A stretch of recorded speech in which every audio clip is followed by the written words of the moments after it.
उसमें भी राहुल गांधी जी अपने बात को रखने के बाद जैसा वो प्रश्न उठाए थे, वो सभी प्रश्नों का उत्तर हमारे माननीय गृह मंत्री जी सदन में दे रहे थे, पर उसके बावजूद वो वहाँ पे उपस्थित नहीं थे। ना वो डिबेट के समय सदन में उपस्थित थे, ना जब SIR पे चर्चा हो रही थी तब वो वहाँ पे उपस्थित थे। तो ये दिखाता है कि उन लोग को बेसिकली एक कह सकते हैं कि आप एक इंडिपेंडेंट जो एक्सरसाइज है चुनाव आयोग का, जो स्वतंत्र संस्थान है, एक मजबूत संस्थान और संवैधानिक संस्थान है, कायदे से पार्लियामेंट के जुरिस्डिक्शन के वो बाहर है, पर क्योंकि वो बार बार इस चीज़ को हल्ला करते रहे, माननीय मंत्री किरण रिजिजू ने उस टॉपिक को उठाया भी, उस पर चर्चा भी कराई, पर जब चर्चा हुआ तो वो जवाब सुनने के पहले ही वो भागे। तो मतलब वो जनता को गुमराह करे और बार बार झूठ बोले।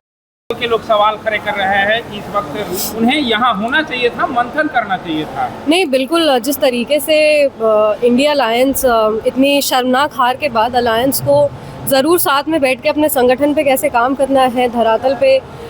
जो पार्टी के कार्यकर्ता है उनको क्या अपनी भूमिका निभानी है, इस पर ज़रूर चर्चा होना चाहिए था। पर ऐसे में खैर उनका पर्सनल लाइफ है और पर्सनल लाइफ में कोई कमेंट हम नहीं करना चाहते हैं, पर ये दर्शाता है कि उनकी क्या गंभीरता है, क्योंकि अभी विधानसभा का सत्र भी चल रहा था और बिहार विधानसभा के सत्र के दौरान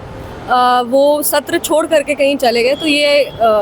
मतलब ये दिखाता है कि वो कितने गंभीर है बिहार के मुद्दों को लेकर के, या फिर अपने जो भी पार्टी की क्षमता है, पार्टी के कार्यकर्ता है या पार्टी के मान सम्मान को लेकर वो कितने गंभीर है, सिर्फ ये वही दर्शाता है। आरजेडी के लोग फिर से दावा कर रहे हैं कि नीतीश कुमार पलटी मारेंगे और खरमास के बाद नीतीश कुमार फिर से आरजेडी के साथ जो है सरकार में आएंगे। नहीं, ऐसा कुछ नहीं है, ये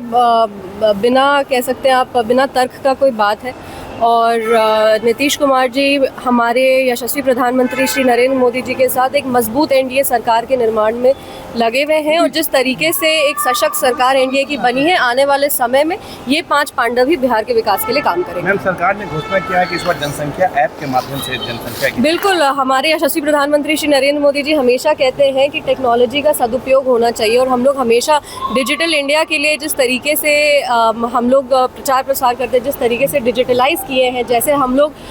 एक कह सकते हैं आप टेक्नोलॉजी को गांव-गांव तक पहुंचाए हैं, ऐसे में सेंसस अगर टेक्नोलॉजी ड्रिवन होगा तो एक्यूरेसी भी बहुत अच्छी होगी और बहुत आसानी से आराम से ये सेंसस भी हो पाएगा बिना किसी डिफिकल्टी के। राहुल गांधी लगातार SIR पे सवाल खड़े कर रहे हैं। देखिए, SIR को लेके चर्चा के दौरान उन लोग क्या किए वो तो आपको देखने को मिला। पहले तो पूरा जो मॉनसून सेशन था वो पूरा सेशन बर्बाद हुआ, क्योंकि ये लोग बार बार सदन को स्थगित करते रहे SIR के मुद्दे पे। उसके बाद जब शीतकालीन सत्र पे उस टॉपिक को लिया गया, उसमें भी राहुल गांधी जी अपने बात को रखने के बाद जैसा वो प्रश्न उठाए थे, वो सभी प्रश्नों का उत्तर हमारे माननीय गृह मंत्री जी सदन में दे रहे थे, पर उसके बावजूद वो वहाँ पे उपस्थित नहीं थे। ना वो डिबेट के समय सदन में उपस्थित थे, ना जब SIR पे चर्चा हो रही थी तब वो वहाँ पे उपस्थित थे। तो ये दिखाता है कि उन लोग को बेसिकली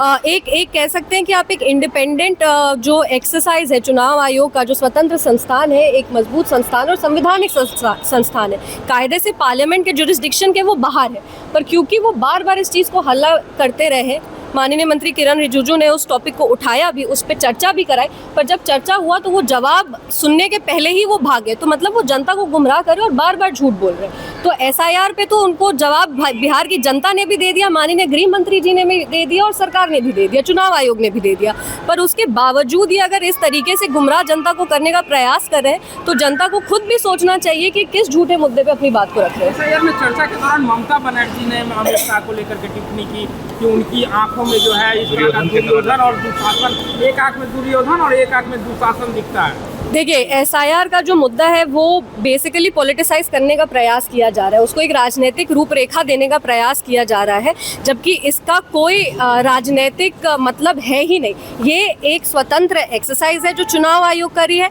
जो भारत के नागरिक है, जिनको संविधान के तहत भारत के नागरिक होने पर वोट का अधिकार दिया गया है, सिर्फ उन्हीं को मतदान का अधिकार मिलेगा। ये तो लोकतंत्र को मजबूत करने के लिए किया जा रहा है, लेकिन ममता बनर्जी जैसे नेता जो है वो चाहते हैं कि घुसपैठी जो हमारे देश में घुसे वो वोट करके उनको उनकी सरकार बनाए। तो ये तो भारतवासी को, जितने भी हमारे भारत के नागरिक हैं, उनको सोचना चाहिए कि जो PM है, जो CM है, वो देश के नागरिक चुनेंगे कि घुसपैठी चुनेंगे। Thank you.